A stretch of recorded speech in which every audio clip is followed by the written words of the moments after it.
सारा दुनिया को देखिबार आलोक नाही सत हेले जीवनर प्रतिटी रंग को मनभरी उपभोग करिवारे एवं रजपर्वर प्रकृत आनंद को निज भितरे अनुभव करिवारे एमाने साधारण लोकंक ठारू कौनसी गुणरे कम नुहंती। ओडिशार पारंपरिक गणपर्व रज अवसर में राजधानी भुवनेश्वर बुद्ध मंदिर परिसर में आज देखा मिली एमिति एक अपूर्व तथा हृदयस्पर्शी दृश्य।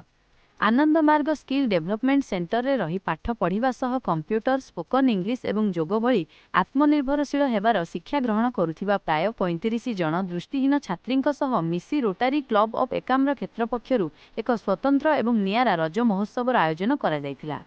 साधारणतः चारि कांथर आबद्ध एवं सीमित परिवेश मध्य दिन काटुथिबा एही झियोमानंक मुहरे टिके हस फुटाइबा एवं सेमानंकु समाजर मुख्य स्रोत रे सामिल करिबा उद्देश्य रे गत 4 वर्ष धरी जारी रहिथिबा एही परंपरा को क्लबर सदस्य माने चलित वर्ष अनेक आर्थिक प्रतिकूलता सत्वे मध्य निजस्व उद्यम रे बहुत सफलतार सह बजाय रखिछंती। एही कार्यक्रम रे छात्री माने अत्यंत उत्साहर सह पारंपरिक रजदोली रे झुलिबा सहित परस्पर हाथ रे अलता मेहंदी एवं पॉलिश लगाई सजई होइथिले एवं रजपिठा सह स्वादिष्ट मध्याह्न भोजनर भरपूर आनंद नेइथिले। केवल सेतिकी नुहे सेमानंक मध्यरे लुकायित थिबा अद्भुत कलात्मक प्रतिभा को प्रोत्साहित करिबा पई गीत नाच मिमिक्री एवं क्विज भली विभिन्न प्रतियोगिता अनुष्ठित होइथिला, जेउथिरे सेमानंकर चमत्कार प्रदर्शन सेठारे उपस्थित समस्त अतिथि को स्तब्ध कर देइथिला। जीवनर एते बड़ अभाव परे भी सेमानंक मनरे थिबा प्रबल आत्मविश्वास उल्लास एवं सकारात्मक मनोभाव वास्तव रे आज समग्र समाज को एक नुआ दर्शन देबा सह जीवन को सुंदर भावे जीवार एक बड़ प्रेरणा साजिछि। मो ना है इंद्राणी रज माने बड़ फेस्टिवल झियो पिलां आउ 3 दिन रे पिला बहुत खुशी रहा चाहते माने से रुहंती भी खुशी रे रोटरी क्लब ऑर्गेनाइज आमर Anand Marg academy of light रो स्टूडेंट सब पूरा 25 पिला सब ब्लाइंड पिला सब पार्शली और टोटली ब्लाइंड पिला माने जो पिला माने से गीत आउ नाच सब भाग नेबे आउ माने जो पुची खेल आउ मिमिक्री ए सब प्रोग्राम हम आउ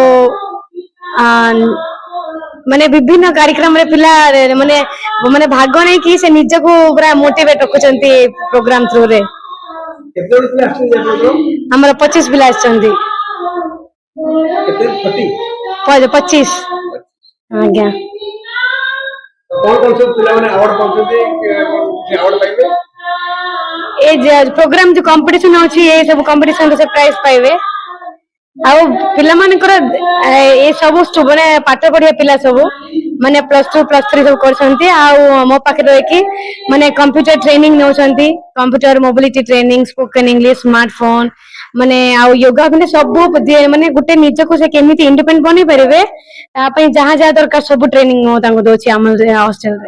सो मेरा नाम आनंद मंजरी आचार्य, मैं अमल की तरफ से आई हूँ यहाँ पे रोटरी क्लब में रज मनाने के लिए।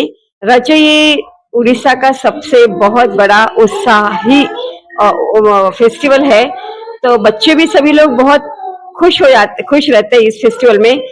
आज यहाँ पे इनको आना था, इसलिए सभी लोग कब से तैयारी में लगे थे, 2-3 दिन से तैयारी में लगे हैं कि हमें रज में जाना है, रज के दिन झूला झूलना है, नए कपड़े पहनना है, पिठा खाना है। तो इन सब बच्चों को इंद्राणी ने, अमल के बच्चों को इंद्राणी ने रज मनाने के लिए यहाँ पे रोटरी क्लब में लाया है। डॉक्टर ऐश्वर्या बिस्वाल एकाम्र क्षेत्र रोटरी क्लब रो गोटे सदस्य। आज आम ये रोटरी क्लब एकाम्र तरफ ब्लाइंड स्कूल रे आज आम गोटे रज महोत्सव पालन करुचु, जो प्रायतः जो माने दृष्टिहीन पिला माने जो माने भल से देखि पारु नांती सेमानक सहित मिसिकी रज उत्सव आम ये पालन करिचु। बहुत ही उत्साह उद्दीपना सहित पिला माने रज महोत्सव पालन करुचंती। अनेक जो माने दृष्टिहीन पिला माने अनेक तांको भितरे प्रतिभा लुकायित अवस्था रे अछि। किछि लोक गीत गाउछंती, किछि मिमिक्री करूछंती, किछि भल रंगोली करि पारुछंती। अनेक प्रतिभा को आमे देखि पारुछु। दीर्घ 3 वर्ष हैला एकाम्र क्षेत्र रोटरी ए कार्यक्रम रे कार्यरत आउ एटा कंटिन्यूअसली 3 वर्ष हैला करूछु। आनंद मार्ग स्किल डेवलपमेंट सेंटर रो भी अनेक ମାନେ ଦୃଷ୍ଟିହୀନ ଷ୍ଟୁଡେଣ୍ଟସ୍ ମାନଙ୍କୁ ସେମାନେ ବି ଆସିଛନ୍ତି ଏଠିକି। ଆଉ ବହୁତ ହି ଭଲ ଲାଗୁଛି କି ଠାକୁର ଯୋଉମାନଙ୍କୁ ଦୃଷ୍ଟି ଦେଇନାହାନ୍ତି ସେଇ ପିଲାମାନଙ୍କ ଭିତରେ କିଛି ହର୍ଷ ଉଲ୍ଲାସ ଦେଖିକି ଜୀବନ ପ୍ରତି ତାଙ୍କର ଏତେ ସକାରାତ୍ମକ ଆଟିଟ୍ୟୁଡ ଏତେ ପଜିଟିଭ ଆଟିଟ୍ୟୁଡ ଦେଖିକି ଆମେ ମାନେ ବି ଏଠୁ ଅନୁପ୍ରାଣିତ ହଉଛୁ ଆଉ ନିଶ୍ଚିତ ଭାବରେ ଶିଖୁଛୁ। ହର୍ଷ ଉଲ୍ଲାସର ପର୍ବ ହଉଛି ରଜ, ସମସ୍ତଙ୍କୁ ସ୍ନେହ ଶ୍ରଦ୍ଧା ବାଣ୍ଟିବାର ପର୍ବ ହଉଛି ରଜ। ସେଇଥିପାଇଁ ରଜରେ ସମସ୍ତେ ମିଶିକି ଆମେ ଏଇଠି ବୁଦ୍ଧ ମନ୍ଦିରରେ ସେଲିବ୍ରେଟ କରୁଛୁ, ଉତ୍ସବ ପାଳନ କରୁଛୁ।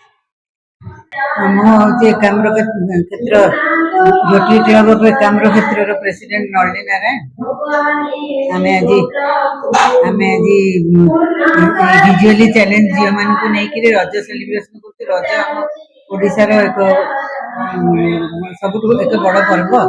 ଏଇ ଭିଜୁଆଲି ଚ୍ୟାଲେଞ୍ଜ ପିଲାମାନେ ସେମାନଙ୍କୁ ଟିକେ ଖୁସି ଦେବା ପାଇଁ ଜୀବନରେ ଆମେ ତାଙ୍କୁ ନେଇ ବୁଦ୍ଧ ମନ୍ଦିରରେ ଏଇ ଉତ୍ସବ ଆୟୋଜନ କରିଛୁ।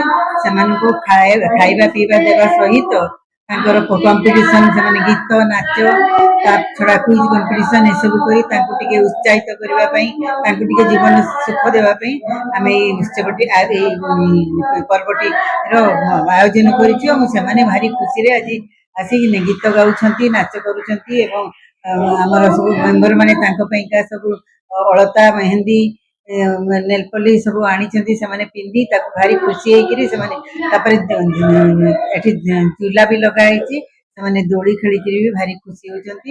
ସେମାନଙ୍କର ଖୁସି ଦେଖି ଆମ ସମସ୍ତଙ୍କୁ ବହୁତ ଭଲ ଲାଗୁଛି।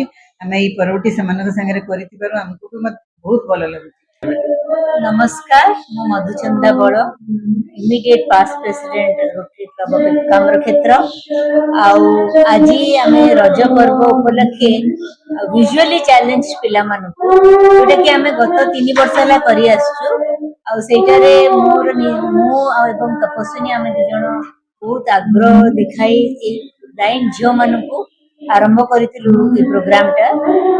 ସମସ୍ତେ ତ ରଜ କରୁଛନ୍ତି, ମୌଜ କରୁଛନ୍ତି, ଦୋଳି ଖେଳୁଛନ୍ତି, କିନ୍ତୁ ଏ ପିଲାମାନଙ୍କ ପାଇଁ କିଏ ଚିନ୍ତା କରୁଛି? ତ ଏଇ ଅନ୍ଧ ଝିଅ ମାନଙ୍କର ବହୁତ ଟ୍ୟାଲେଣ୍ଟ, ଗୀତ ବି ସୁନ୍ଦର ଗାଆନ୍ତି, ନାଚନ୍ତି ବି ଅତି ଆନନ୍ଦରେ। ଆଉ ତାଙ୍କୁ ବି ଭଲ ଲାଗେ ଅଳତା ଲଗେଇବାକୁ, ନେଲପଲିସ ଲଗେଇବାକୁ, ଦୋଳି ଖେଳିବାକୁ। ତ ସେଇ ସବୁ ଆୟୋଜନ ଆମେ କରିଛୁ। ଦୋଳି ଖେଳିଲେ, ପ୍ରଥମ ଆସିକି ସେମାନେ ଦୋଳି ଖେଳିଲେ, ବହୁତ ଖୁସି ଦୋଳି ଖେଳିକି। ଏବେ ଅଳତା ଲଗେଇ ନେଲପଲିସ ଲଗେଇ ଗୀତ ଗାଉଛନ୍ତି। ଗୀତ ଗାଇବାଟା ତାଙ୍କୁ ଗୋଟେ ସ୍ପୃହା କରିବା ପାଇଁ ଗୋଟେ କମ୍ପିଟିସନ ଭଳିଆ କରିଛୁ। ମାନେ କ୍ୟାଟେଗୋରୀ କରୁଛୁ, ସମସ୍ତଙ୍କୁ ତ ଉପହାର ଦବୁ, କିନ୍ତୁ ତାଙ୍କ ପାଇଁ ଗୀତରେ, ନାଚରେ ଏବଂ କିଛି ଖେଳ ହବ। ତାଙ୍କର ପୁଚି ଖେଳନ୍ତି, ଏମିତି କିଛି ଖେଳ ଆଉ ଟିକେ କୁଇଜ କରେଇକି ପିଲାମାନଙ୍କୁ ପୁଣି ତାଙ୍କର ଲଞ୍ଚର ଆୟୋଜନ ହେଇଛି। ଆଉ ଗୋଟେ ଦିନ ଆଉଟିଂ ତାଙ୍କ ପାଇଁ, ସେଠି ଯାଇକି ସବୁବେଳେ ସେମାନେ ଗୋଟେ କ୍ଲୋଜ ଏନଭାୟରନମେଣ୍ଟରେ ରହିଛନ୍ତି, ତାଙ୍କୁ ବିଶେଷ ବାହାରକୁ ଛଡା ଯାଇନି। ତାଙ୍କର ଚ୍ୟାଲେଞ୍ଜେସ୍ ଅଛି, ତ ଆମେ ସେଇ ରିସ୍କ ନେଇକି ତାଙ୍କୁ ନେଇକି ଆସିଛୁ ବାହାରକୁ। ସେମାନେ ବହୁତ ଖୁସି। ଆଉ ପ୍ରତ୍ୟେକ ବର୍ଷ ଏଇଟା ଆମର 4th ଇୟର ହେଲା, ସେମାନେ ଆଗ୍ରହରେ ଅନେଇ ବସିଥାନ୍ତି ଯେ ଏମାନେ କେବେ ଆସିବେ ଆଉ ଆମକୁ ରଜ ପର୍ବରେ ଡାକିବେ କି ନାହିଁ, ଏମିତି ଥିଲା। ଏଥର ଟିକେ ଫାଇନାନ୍ସିଆଲ ଚ୍ୟାଲେଞ୍ଜେସ୍ ଥିଲା, ତା ସତ୍ତ୍ୱେ ବି ଆମେ କହିଲୁ ନାହିଁ, ରଜ ପର୍ବଟା ଯାହା ହେଲେ ହବ। ଆଉ ତପସ୍ୱିନୀ ମ୍ୟାଡମ ଆଉ ମୁଁ ଆମେ 2 ଜଣ ନିଷ୍ପତ୍ତି ନେଲୁ, ଯେତେ ଯାହା ମାନେ କ୍ଲବ ଯେତେ ଖର୍ଚ୍ଚ ହବ ତା ଛଡା ନିଜର କାପାସିଟି ଇଏ କରିକି ଆମେ ରଜ ପର୍ବଟାକୁ ଯାହା ହେଲେ ପାଳନ କରିବୁ।